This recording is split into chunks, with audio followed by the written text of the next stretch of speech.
Hello, my dear listeners, and welcome back to my magical library.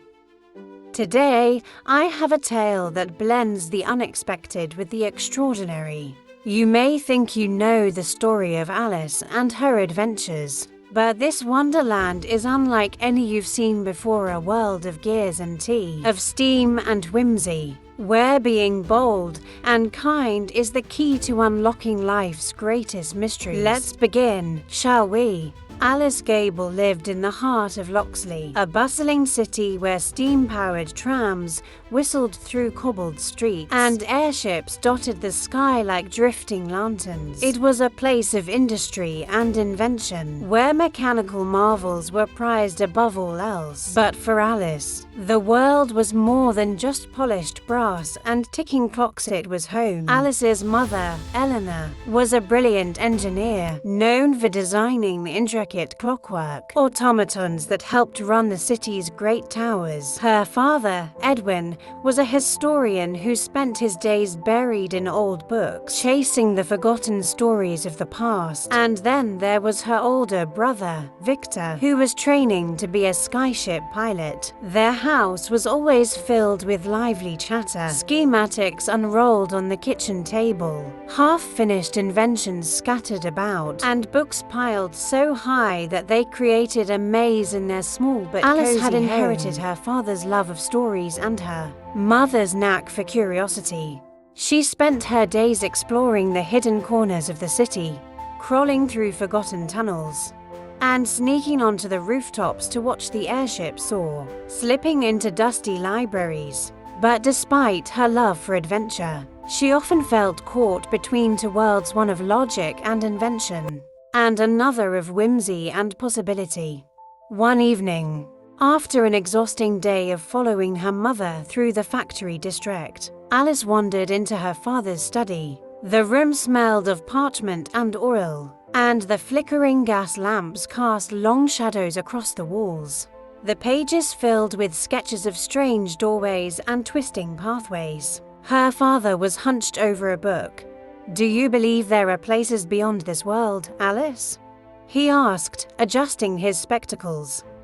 Alice smirked. "The world's too big for just one story. I don't just believe it, I know it." Her father chuckled. "Then you, my dear, are bound for adventure." It was the last conversation they would ever have. A few days later, her father fell ill, and despite all the physicians and machines that Loxley had to offer, he never recovered. The house, once filled with laughter and invention, grew quiet. Her mother buried herself in work, Victor disappeared into his training, and Alice. That's how she found the shop. Searching for something, anything, Alice came across a shop she had never seen before. The sign above the door read Bailey's Curiosities and Lost Things. The window displayed shimmering trinkets, peculiar books, and strange contraptions that ticked and whirred with no apparent purpose. But what truly caught her eye was a tiny doorway at the back of the shop, no taller than a tea kettle. Curiosity tugged at her, and without a second thought, she crouched and stepped through. The moment she did, the floor vanished. Alice tumbled down through a tunnel of shimmering light and floating gears. And she literally felt herself growing older and her body changing.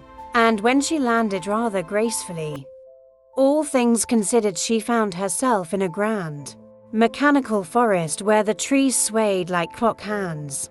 As Alice dusted herself off, she noticed a small tea table set beneath a canopy of oversized mushrooms. And there, perched upon the tallest toadstool, was a black and white caterpillar.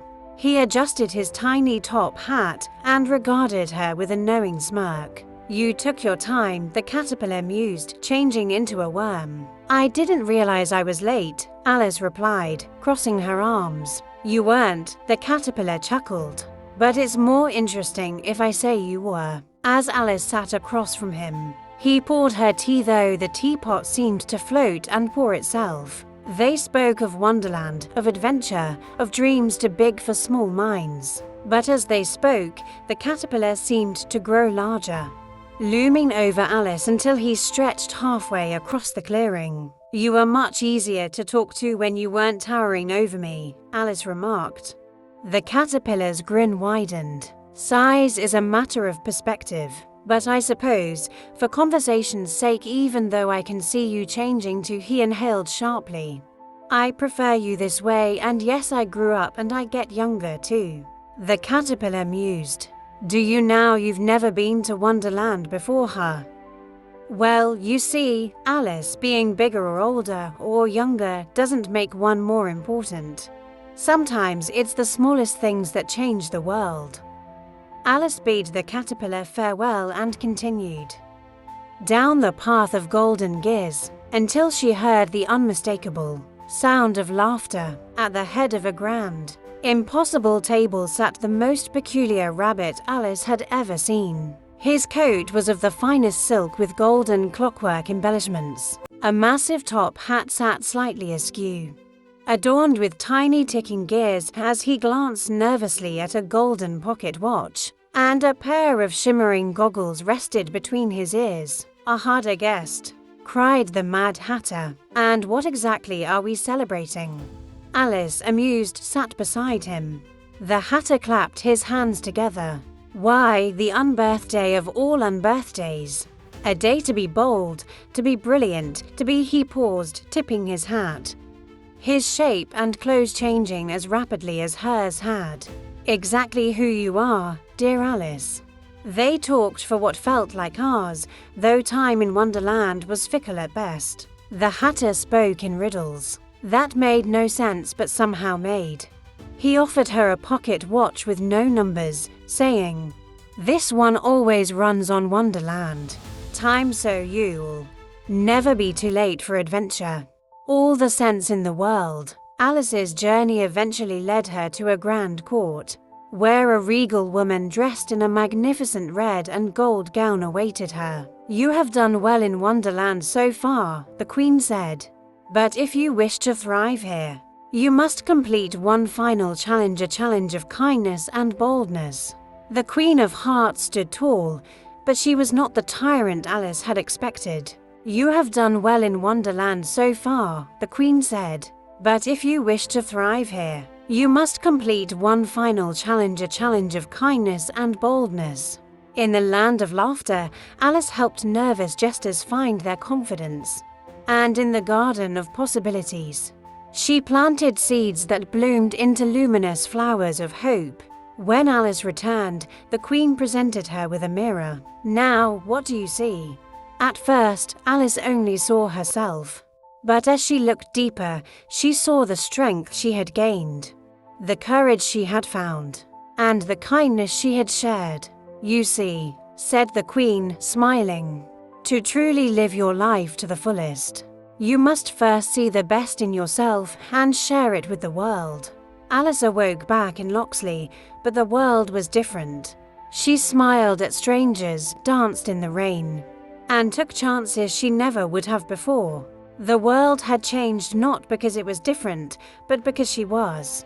And so, dear listener, Alice's tale reminds us that life is an adventure waiting to be lived. Be bold, be kind, and never be afraid to take the path of curiosity and wonder.